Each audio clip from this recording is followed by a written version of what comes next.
Um trem de carga que seguia do interior de São Paulo rumo ao Porto de Santos precisa interromper a viagem porque a linha simplesmente sumiu. Furto de trilhos, um crime que tem se tornado cada vez mais comum e que, além de comprometer severamente a circulação ferroviária, pode ainda afetar projetos futuros de reativação de linhas. Hoje é domingo, meio-dia, e nós precisamos falar disso no nosso almoço com ferrovia.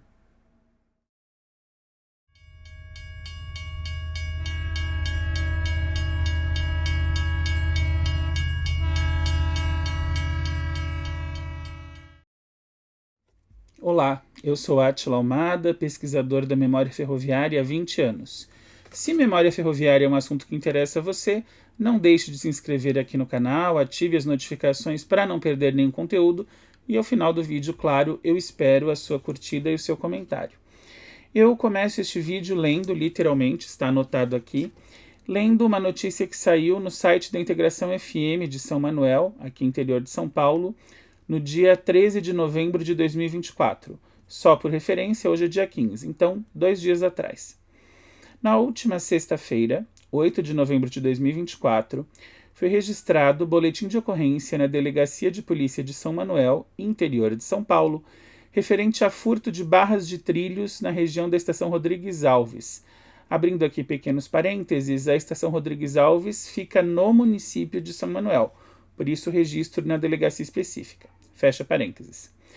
O documento da Polícia Civil do Estado de São Paulo informou que foram furtados 320 metros de trilhos ferroviários, cerca de 300 grampos fixadores e chapas de apoio de trilhos e aproximadamente 1.200 parafusos, na malha ferroviária gerenciada pela Rumo Logística. Dessa forma, um trem de carga que seguia de Bauru para o Porto de Santos, no litoral sul, para efetuar a retirada de novas barras de trilhos, não conseguiu prosseguir viagem.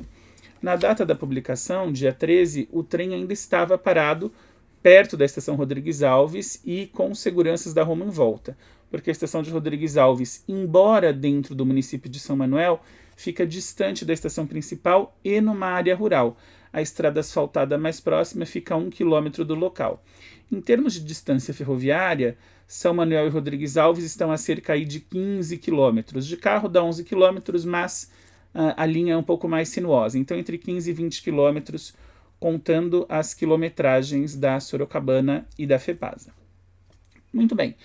O furto de trilhos ele é bastante preocupante porque, como eu disse na abertura do vídeo, ele impede as operações ferroviárias e ele poderia, neste caso, ter causado um grande acidente. Por sorte, esse trem deveria, não vi essa informação, não tive essa informação, mas acredito que esse trem deveria ter uma espécie de escolta, ou seja, antes do trem deveria ter um auto de linha passando ali, ou se não havia um auto de linha, o maquinista foi avisado com antecedência, porque mesmo com os trens circulando com velocidade baixa nesta linha, que faz parte do ramal de Bauru da antiga Sorocabana FEPASA, se um maquinista encontra surpreendentemente essa falta de trilhos, obviamente que vai haver um descarrilamento que poderia acarretar em algo mais grave, como um tombamento, ferimentos, enfim, até um acidente fatal. Então, a gente precisa analisar as causas do que aconteceu, entender o que é o furto de trilhos, eu vou falar um pouquinho dos aspectos técnicos, né, os aspectos técnicos e legais, e buscar ver de quem é a culpa e de quem é a responsabilidade por isso.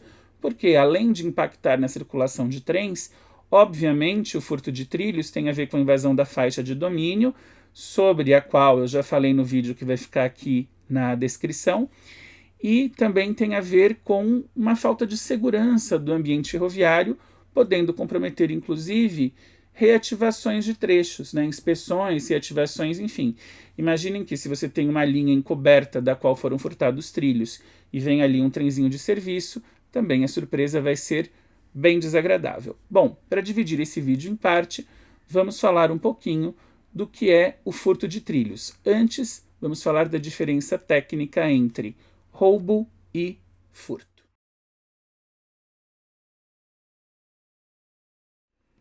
Eu li algumas notícias por aí falando que houve um roubo de trilhos. Bom, na verdade, quem fala em roubo de trilhos comete um equívoco.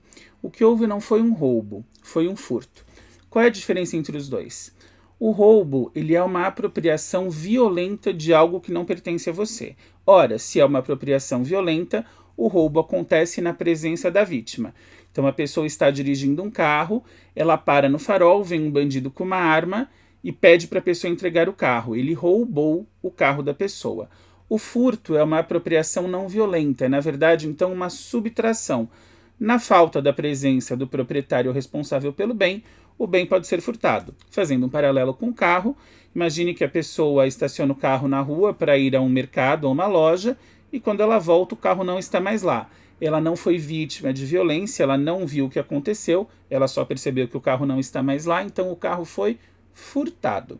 Foi exatamente o que aconteceu com os trilhos. Os trilhos foram furtados porque eles estão numa região rural, uma região pouco ocupada, uma região em que circulam poucas pessoas, sem cuidado, sem policiamento, sem cercamento da faixa de domínio, né? A ferrovia ela passa aberta pelo meio dessa região, então os trilhos foram furtados.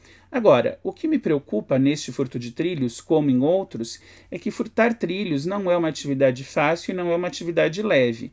Furtar uma barra de trilho já é algo bem difícil, porque uma barra de trilho pesa dezenas de quilos. Acontece que foram furtados 320 metros de trilhos. Isso não é uma coisa que você faz em poucos minutos, aliás, nem em poucas horas, isso demora um certo tempo, e precisa haver uma grande coincidência de ninguém ver, ou, pior ainda, uma certa conivência para que isso aconteça. Eu quero mostrar para você algumas contas relativas ao furto de São Manuel, para a gente entender, então, o quão grave é essa problemática do furto de trilhos e o que ela pode representar de intenções. Vamos lá? Como o ramal de Bauru é bastante antigo e passou por pontuais modificações, eu não sei exatamente o peso de cada barra de trilho ou peça ali. Eu vou tirar aqui uma média a partir de pesquisas em sites de materiais ferroviários e captação visual minha. Eu estive no pátio de São Manuel, em julho deste ano de 24, da estação urbana de São Manuel, e fotografei uma barra de trilho TR-45. Então, a partir daqui eu faço os meus cálculos. Vamos lá. O que significa, para você que não é da área ferroviária, um trilho TR-45? Significa um trilho que tem peso de 45 quilos a cada metro.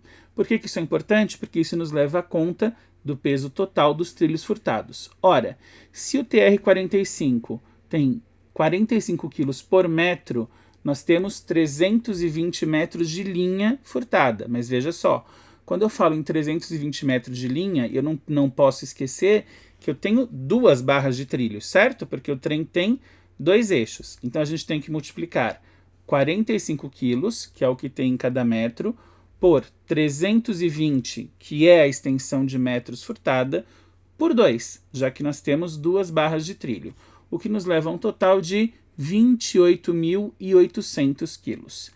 Além disso, foram furtados cerca de 1.200 parafusos de fixação. Cada parafuso de fixação tem um peso médio de 1,5 kg, o que dá 1.800 quilos. Foram furtados também cerca de 300 grampos. 300 grampos ao peso médio de 3 quilos, 900 quilos. As chapas de apoio não existia ali na matéria uma quantidade precisa, mas eu fiz o seguinte cálculo.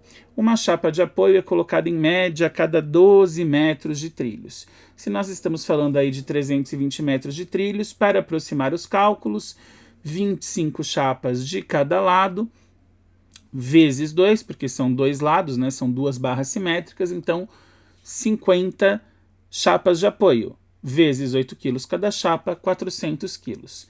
Se você somar tudo isso, nós temos praticamente 32 toneladas de material ferroviário furtado. 32 toneladas, eu quero chamar a atenção, não é um peso que deve ter sido carregado de uma vez. Porque se foi, sabe do que ele precisou? Precisou, para o peso de 32 toneladas, segundo o blog Bsoft, de uma empresa de transporte e tecnologia, de uma carreta do tipo LS, uma carreta com um cavalo mecânico de 3 eixos e mais 3 eixos na parte traseira, no que seria aí o baú da carreta. Uma carreta que tem capacidade máxima de 32 toneladas. Não é uma carreta pequenininha. O tamanho de uma carreta LS, o comprimento dela, varia entre 18 e 20 metros. Bom, então eu pergunto para você, será que entraram nessa área com uma carreta desse tamanho e fizeram o furto?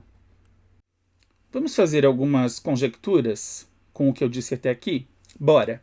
Se entrou uma carreta LS para levar tudo de uma vez, veja bem, área de difícil acesso, 1 quilômetro da estrada de asfalto mais próxima, não foi mamão com açúcar, foi uma operação que certamente não envolveu só o motorista da carreta, até porque retirar trilhos que estão fixados no chão não é uma coisa que qualquer criança faz. Você precisa de uma mão de obra específica e de equipamentos pesados. Vamos lembrar que você está lidando com ferro. Então, se entrou a carreta, esse motorista tinha vários ajudantes e certamente a conivência de pessoas da área. Se não foi uma carreta, também não foi a caminhonete que o seu pai tem na garagem, porque uma caminhonete carrega 500 quilos. Se eu estou falando de 32 toneladas, mais de 60 viagens. Deixa isso para lá. Vamos pensar que possa ter sido um furgãozinho ou um pequeno caminhão. Um furgãozinho ou um pequeno caminhão carregando aí 3, 4 toneladas, teria que fazer pelo menos 10 viagens, mas não eliminaria a necessidade dos ajudantes, porque uma barra de trilho tem mais ou menos 12 metros de comprimento. Portanto, para caber num furgãozinho ou num caminhão, ela teria que ser fatiada, retalhada, cortada em pedaços, mas uma barra de 12 metros caberia inteira numa carreta. Mesmo assim, teria que ter equipamento para carregar essa barra de 12 metros, porque se ela pesa 45 quilos por metro, 12 metros, nós estamos falando aí de mais de 500 quilos. Então vejam que é uma operação bastante complexa. Meu palpite é que tenha sido uma operação sequenciada, ou seja, foram várias visitinhas ao local e eles foram tirando de pouco em pouco. E foi uma operação sequenciada, porém, até certo ponto profissional. Não foi tudo arrancado e deixado como Deus quis. Foi feito com método. Se você procurar fotos desse furto, eles limparam a área dos trilhos, levaram praticamente tudo. Então é alguém que sabe fazer. Roubar trilho não é como roubar laranja do pé. Então foi uma coisa demorada. Alguém sabia, ou várias pessoas sabiam, e algumas pessoas sabiam e, fingiram que não estavam vendo. Mas antes de eu chegar a essas conclusões, às quais eu volto em breve, eu quero contar para você um pouco sobre o ramal de Bauru, um ramal praticamente sem tráfego da extinta Sorocabana e em concessão à Rumo Logística. Como surgiu esse ramal e por que ele está praticamente sem tráfego é o que você vai saber agora. Mas quem vai contar, na verdade, nem sou eu. É meu convidado especial, meu querido amigo, estudante de engenharia ferroviária e preservacionista, Rafael Javaro, parceiro de vários vídeos aqui no canal. Eu deixo 2 deles no link também. Vamos conhecer um pouco então sobre o ramal de Bauru, região onde ocorreu o mais recente furto.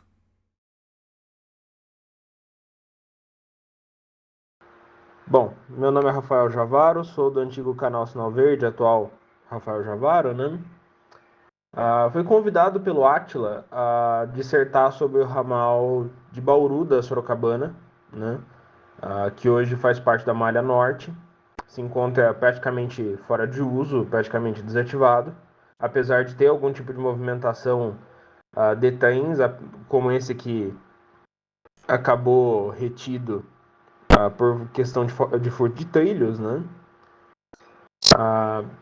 Mas o histórico do ramal de São, né, que passa por São Manuel, que foi na região onde aconteceu esse furto, por Agudos e até chegar em Bauru, é uma situação curiosa. A história desse ramal ele começa por causa da Ituana. A Ituana ela é uma ferrovia que ela surgiu de uma briga com a Sorocabana, né, com a diretoria da Sorocabana na época da fundação da própria Sorocabana, porque havia uma discordância quanto a qual caminho seguir, né? As pessoas da Ituana entendiam que era melhor conectar a região de Piracicaba e todo o quadrilátero açucareiro com Jundiaí e deixar que a SPR lidasse com a carga a partir dali. E o povo da Sorocabana entendia que era melhor seguir de Sorocaba para São Paulo e conectar diretamente com a capital. Bom, por conta dessa divergência, a Ituana construiu o trecho deles de uma forma bem estúpida, bem errada, e existia um trecho de navegação fluvial que utilizava os rios Piracicaba e o rio Tietê. Em Porto Martins, existia um trecho da Ituana que seguia dali para frente, né? Não era conectado com a Sorocabana, ele passava ao lado de Botucatu e aí chegava a São Manuel, inclusive com quebra de bitola em relação ao outro lado da navegação fluvial. Eventualmente, em 1892, a Sorocabana encampa a Ituana, né? A Sorocabana passa a se chamar então CIA União Sorocabana Ituana, porque o estado de São Paulo entendeu que duas ferrovias que estavam dando prejuízos dariam algum resultado positivo se fossem juntadas. Então existe um trecho abandonado entre a estação de Igualdade e uma estação que fica no meio do nada, chama... Só conferir o nome da estação para não falar besteira, que se chama Araguá. É uma estação que fazia parte do que se tornou um ramal depois para Sorocabana. E o leito entre uma coisa e a outra, né, entre a Igualdade e essa estação, foi completamente removido. Então, acabou que ficou abandonado esse trecho. A Sorocabana depois veio e conectou via Rubião Júnior o resto da linha, né, e seguiu até Agudos e posteriormente até alcançar Bauru. Em Agudos existia a possibilidade de transferência de carga com a Paulista, porque a Paulista tinha um trecho da métrica em Agudos. Então existia pelo menos um desvio que dava acesso ao pátio da Sorocabana. E o trecho, eventualmente, ele foi passado à FEPAS em 71, né? E posteriormente, mais tarde, foi concessionado a iniciativa privada, entendo eu que é a Novo Oeste, na época. Depois, com a fusão da Novo Oeste com a Ferroban e com a Novo Oeste, formando a Brasil Ferrovias, depois acabou gerando a falência, né, dessa companhia, que acabou na LL, e até os dias de hoje a gente chega aí na Rumo, que desde o final da FEPASA, todas as companhias que estiveram operando esse trecho dilapidaram e fizeram o que podiam para detonar, apesar do trecho ter algumas partes retificadas. A FEPASA tinha começado uma retificação que, se concluída, seria excelente. Ela teria resolvido muito o ramal de Bauru, mas infelizmente nada disso veio a ser concluído. Muitos esqueletos de ponte ficaram pelo caminho, o resto de leito.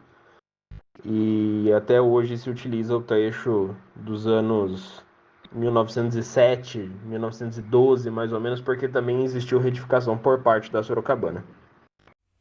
Fica aqui o meu agradecimento ao meu amigo Rafael Javaro pela brilhante explanação e o convite para você conhecer e se inscrever no canal do Rafael. O link está aqui abaixo. Conheça o trabalho dele, conheça o trabalho de gente boa que está a favor, assim como nós aqui, da preservação ferroviária. Para concluir, eu deixei na capa desse vídeo uma pergunta: furto de trilhos, acaso ou negligência? Acaso, como deu para perceber, não tem como ser.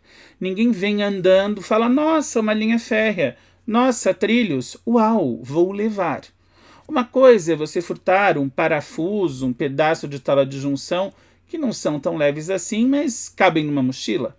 Outra coisa é barra de trilho. Barra de trilho é grande, é pesada, requer mão de obra especializada e requer, portanto, conivência. Não é acaso, é conivência, e conivência é crime. E quando nós falamos em crime, nós falamos em culpa e responsabilidade. A culpa maior, obviamente, cai sobre quem praticou o ato, a pessoa ou o grupo de pessoas que foram até lá e realizaram o furto. Mas a responsabilidade do espaço é do operador do sistema, seja ele uma concessionária privada, seja ele um operador público de linhas férreas. Portanto, nem Rumo, nem VLI, nem MRS, nem qualquer outro nome que você queira colocar aí, nem a FEPASA na sua época, pode se isentar ou poderia ter se isentado da responsabilidade por qualquer eventual furto. É importante saber que a vida de profissionais da ferrovia, como maquinistas de trem, pode estar em risco, dado o desconhecimento do furto e de repente entrar num espaço e o trilho sumir e causar um acidente, assim como a vida das pessoas em arredores. Por sorte, em São Manuel, é uma área que não tem habitação. Agora você imagina furto de trilhos em áreas urbanas. Um trem descarrila, um trem grande, vagões podem invadir casas, locomotivas, e aí, claro, o prejuízo não só material, mas de vidas pode ser muito maior. Se nós queremos levar a ferrovia a sério, se as operadoras querem reativar trechos e querem fazer da ferrovia um modal de transporte seguro e eficiente, não dá para continuar com uma coisa tão primária como o furto de trilhos, tão primária e tão perigosa. Eu espero que você tenha gostado desse debate de hoje. Deixe aqui a sua opinião e na semana que vem, no próximo domingo, nós voltamos à nossa programação normal com vídeos de histórias e perspectivas dos trilhos paulistas. Um grande abraço e até lá!